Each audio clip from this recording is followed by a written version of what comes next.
Welcome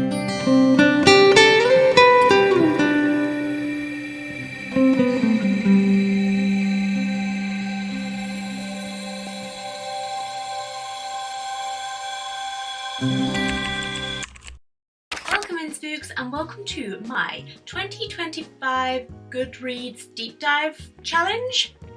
We can work on the title, but for now that will do.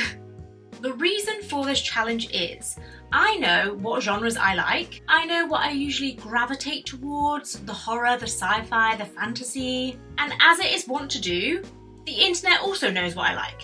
She's like, don't even worry, you like horror? Here, have 1,000 book recommendations, all in the horror genre.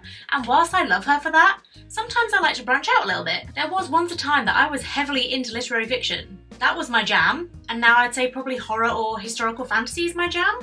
But I want to try something new, or just something a little different. So I'm hoping that this challenge will deep dive me into a different genre or just something slightly new to me, and who knows where it will end up.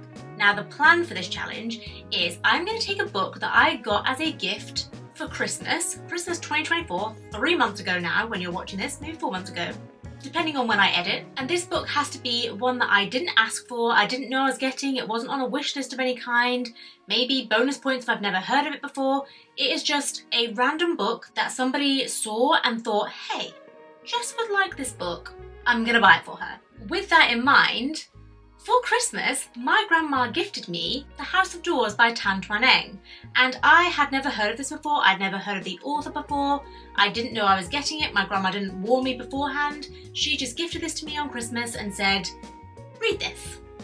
And so I did. So this is the book that I, past tense, have already read in January, and to get to book 2 that I read in February, I am going onto Goodreads and I'm scrolling down to the part where it says readers also enjoyed. And I'm taking the first 3 books that it recommends just to have a little bit of variety. I was going to originally take just the first book it recommends, but I read for joy and I would like to have a little bit of agency. And also I don't want anyone to be able to go onto Goodreads and find out all the books that I'm going to read for the rest of the year because that's spoilers. I don't even have those spoilers yet. So I decided to take the first 3 from readers also enjoyed. And if I've already read one, then I will take the extra one and read from the first 4. So I will pick one of those books that I like the sound of and I will go to my library because we're going to try and use the library in this challenge, and I will check that book out and I will read it, and that will then form the book for that month. And then I'll do the same process to get the next book.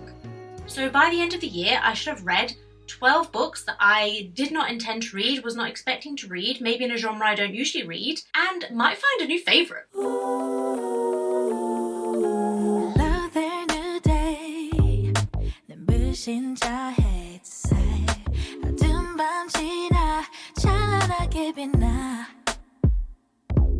I've been feeling down all night.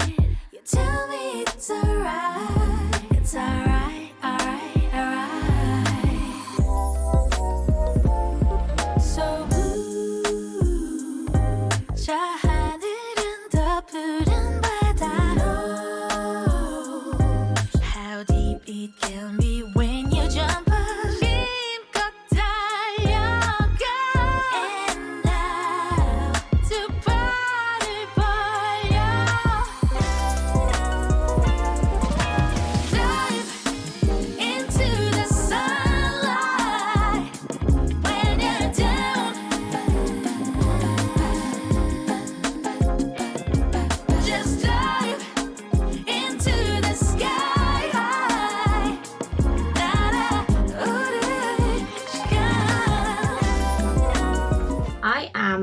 This far through House of Doors, so what would we say that is, 60%?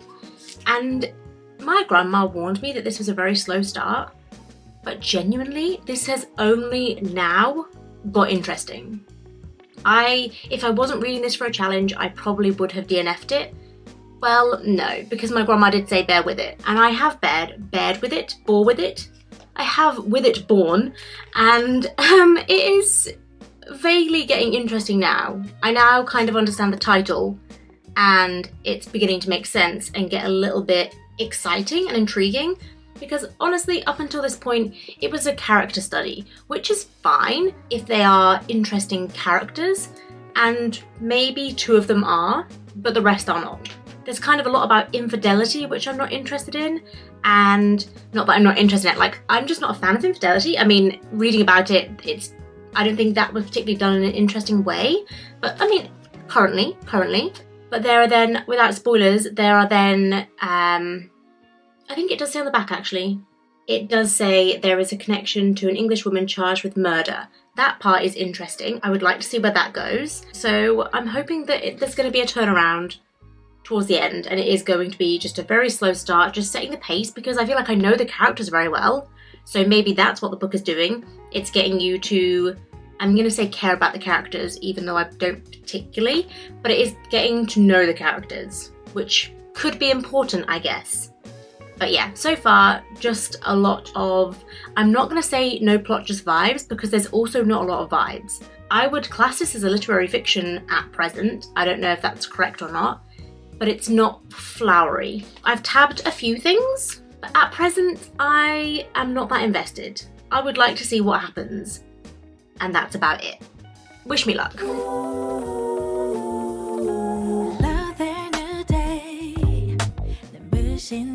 I rated The House of Doors 3 stars, and whilst I didn't particularly like it, it is literary fiction, it is historical fiction. I love literary fiction, and I don't mind historical fiction, but for some reason I just couldn't get with it.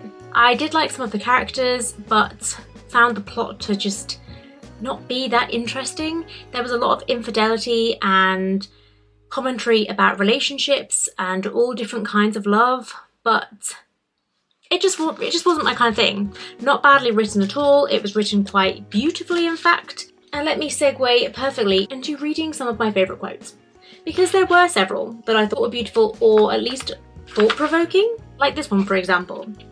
I often wondered which of the two was more oppressive, the silence of the desert or the silence between the husband and his wife. I mean, if you know these characters and you've read this book, that hits hard. Mario's butthole is in the camera. The music I had just played seemed to go on unspooling in the air between us. This song that had no beginning and no ending, the song of time itself. Again, beautiful. Beautiful. And the main character, Leslie, she is funny, okay? She is funny. So let me just read you this little scene.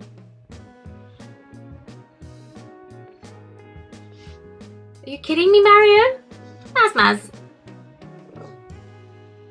Another drink, Sun Wen. One is enough for me, Sun Wen replied. You should apply that rule to wives as well.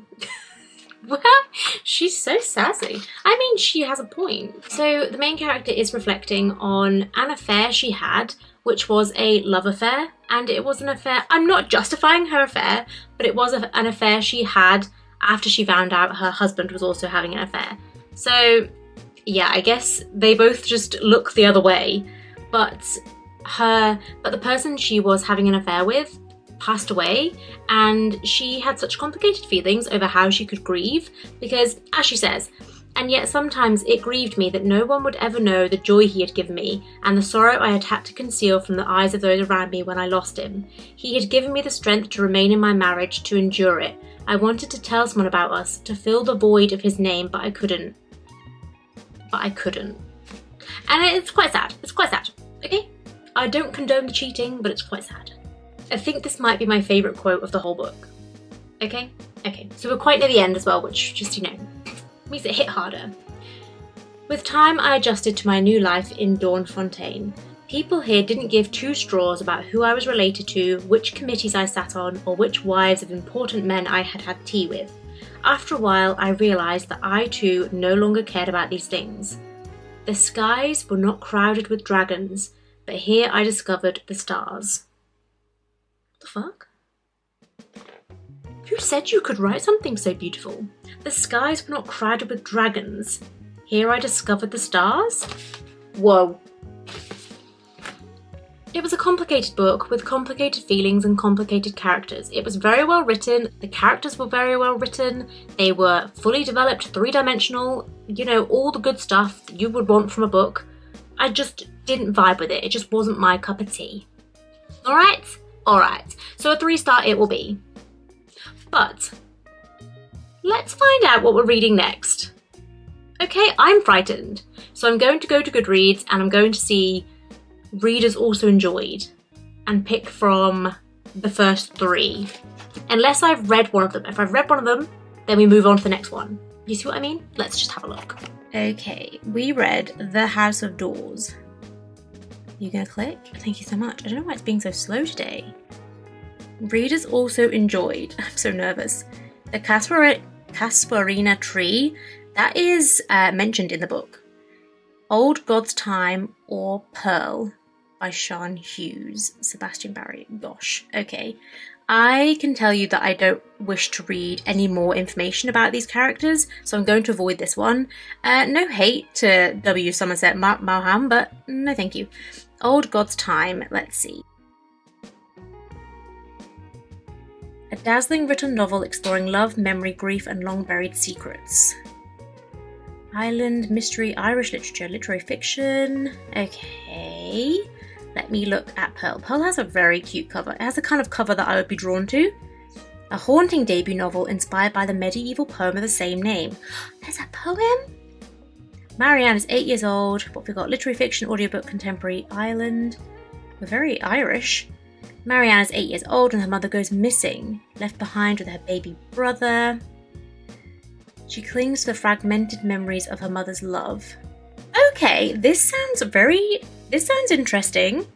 And I can also read the poem, which is quite cool. Okay, the next book I'm reading in February will be Pearl by Sean Hughes.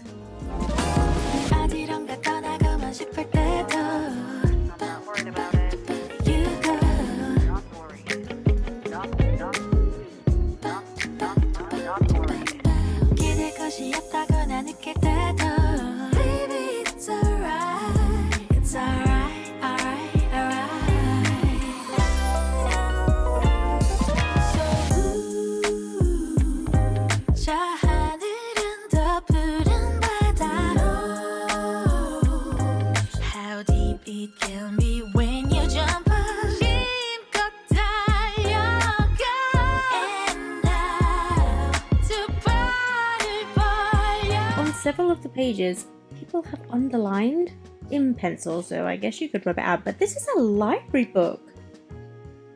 What a travesty! I'm only on page 29, does that say? I'm only on page 29, and I'm really enjoying this so far. It is a literary fiction, but it's got this big mystery at the heart of the story, and I am so intrigued. It's almost reading a little bit like, not a literary horror, but it's a little bit, there's something going on. There's something suspicious going on. And I'm here for it. So really enjoying it so far. Not that far through. Ugh. Am I the problem because I'm doing this to a library book?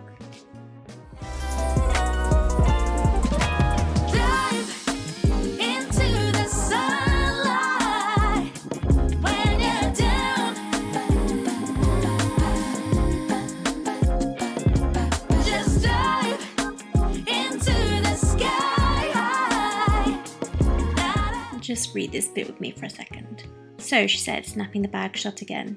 I understand you recently lost your mother. Is that right? It was perhaps the first time anyone described it that way. I had carelessly, foolishly lost my mother. I had failed to keep hold of her and let her slip away. I had been playing a game in the garden with her and forgotten where I put her. I had stopped thinking about her for a minute, then remembered too late. Every matter can be destroyed, everything that matters. Look at my nail. Destroyed. I'm sure that's what it means. I'm sorry, Sean Hughes is a beautiful writer. Listen to this description of death. He got lighter and lighter until he just evaporated, flew away. His shoulders curved forward and his arms folded like wings on the coverlet, his fingers nothing more than brown feathers curled into the palm.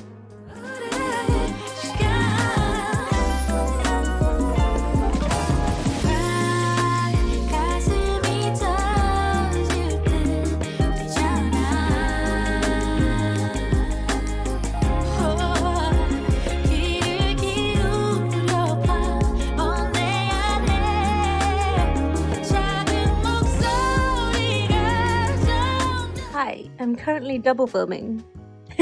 But oh, don't look at my nail. Honestly, I'm falling apart. But isn't this so relatable? I found the college library was a good place to hide and built a wall around me made of the largest books I could find. Are we or are we not all building walls around us made of the books that we read? Is it just me? Okay, bye.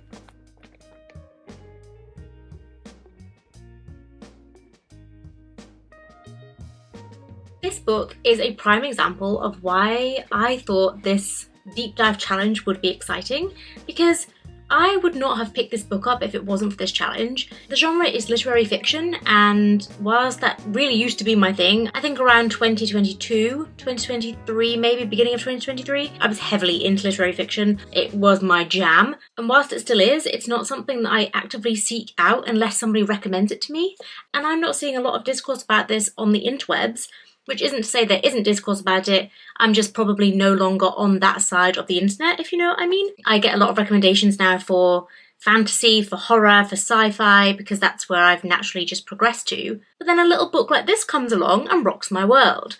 I rated Pearl by Sian Hughes 4 stars, and for what is a very small book, this had a lot of emotion and a lot of power in it. I really enjoyed this. So the premise of this book is Marianne is 8 years old, I think, when her mum vanishes. Not just like packs up a bag and disappears into the night. She walks out the front door with no wellies on, no coat on, and disappears. So there's already this mystery, almost magical realism element to it, because there's kind of a hint that Marianne's mother was a witch, or was at least up to some witchy things. And this story follows Marianne as she grows up into a young adult. It shows the relationship between her and her father, because her dad obviously had to not only grieve the loss of his wife, but also support an 8-year-old who was grieving the loss of their mother. I cannot imagine how difficult that would be as a parent. So it's navigating that relationship, which feels very genuine and honest and flawed, extremely flawed in parts, but very heartwarming. And on the other side, it follows Marianne trying to solve this mystery. And it is such a beautiful tale. I do think that this review on the back of the book says it best. A ghost story, a folk story, a story of loss and familial haunting, Sian Hughes' Pearl is an enchanting and eerie exploration of how a child lays down the bones of an ancient past, a medieval poem, as a means of recuperating the voice of lost loved ones. Someone else has said that it's a gripping psychological mystery. It's genre blending. Haunting, compelling, beautifully written, translates mythic and literary undercurrents into a modern setting. Honestly, it is a genre blend. I would class it as literary fiction, but there is definitely mystery and magical realism elements in there.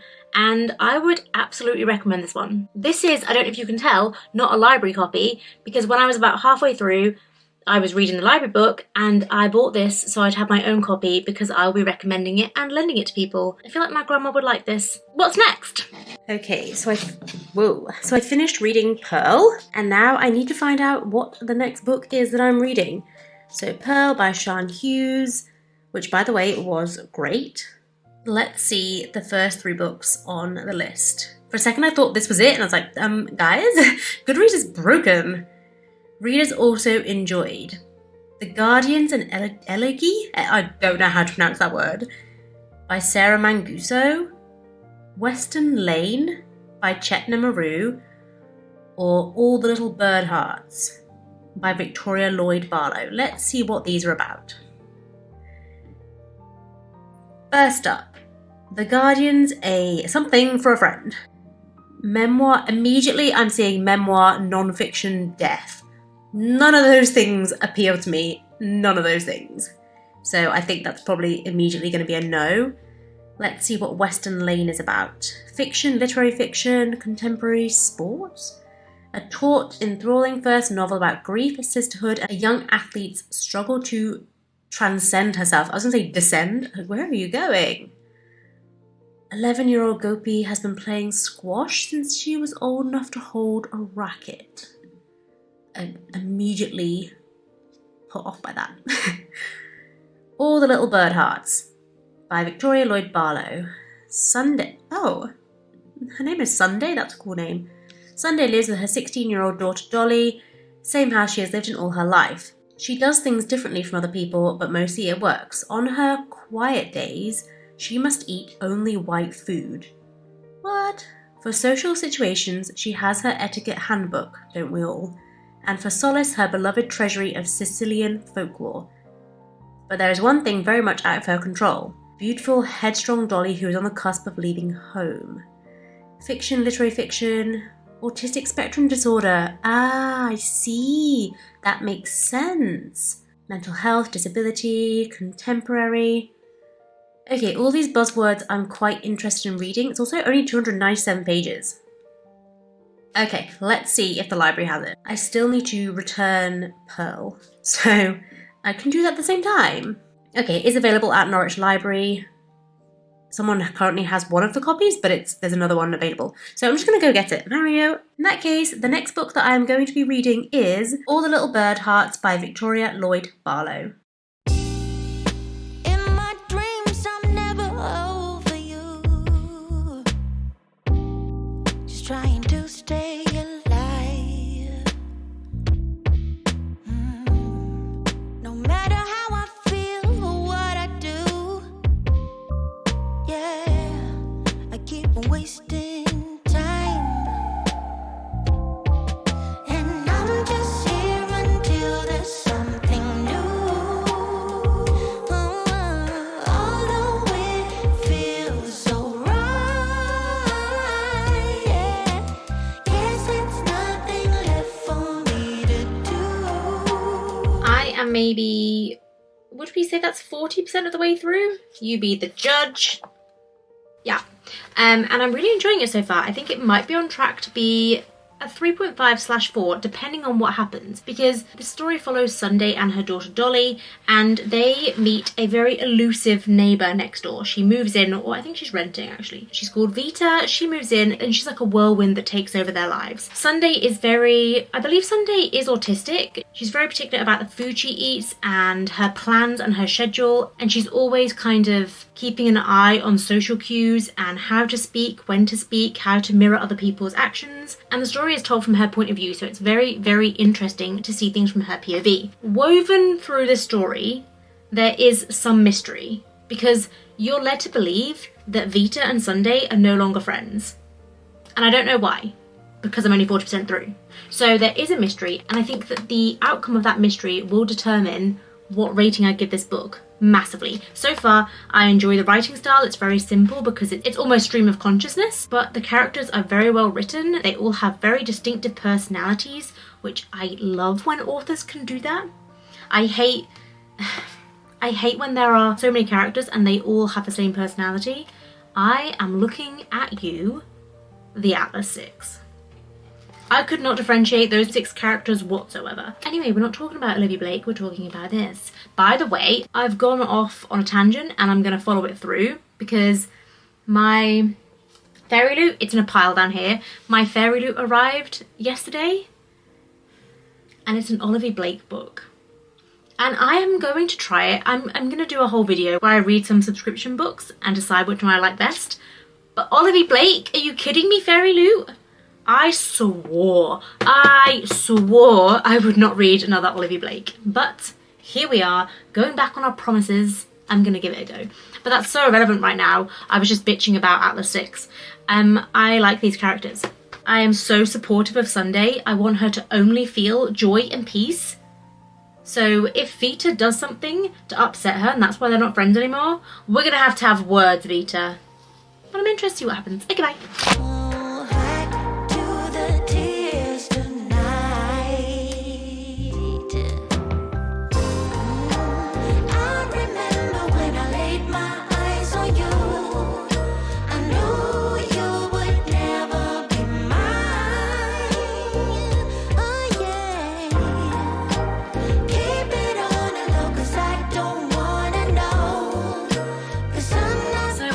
Reading All the Little Bird Hearts by Victoria Lloyd Barlow, and I rated this one 3.5 stars. All the Little Bird Hearts is a stunning debut novel telling a quiet tale of motherhood, of autism, of jealousy, and of finding some semblance of peace amongst it all. It is like a slice of life literary fiction, and it was beautiful. It's written very simplistically, but it is beautiful in its simplicity. I was fully captivated throughout and thought that the ending was just lovely. So a solid 3.5 stars. I contemplated 4 stars, but it didn't wow me. So 3.5 is perfect. A very good read and I would highly recommend. Completing all the little bird hearts means we completed part 1 of my 2025 Goodreads Deep Dive Challenge. Let's have a little recap. In January, I read The House of Doors by Tan Tuan Eng and I rated it 3 stars. In February, I read Pearl by Sian Hughes and rated it 4 stars. And then finally, as I said, in March, I read All the Little Bird Hearts by Victoria Lloyd Barlow and rated it 3.5. Overall, I think they are some really good ratings considering these are not genres that I tend to delve into anymore. And I'm very excited to see what the rest of the year has in store for me. Let's find out!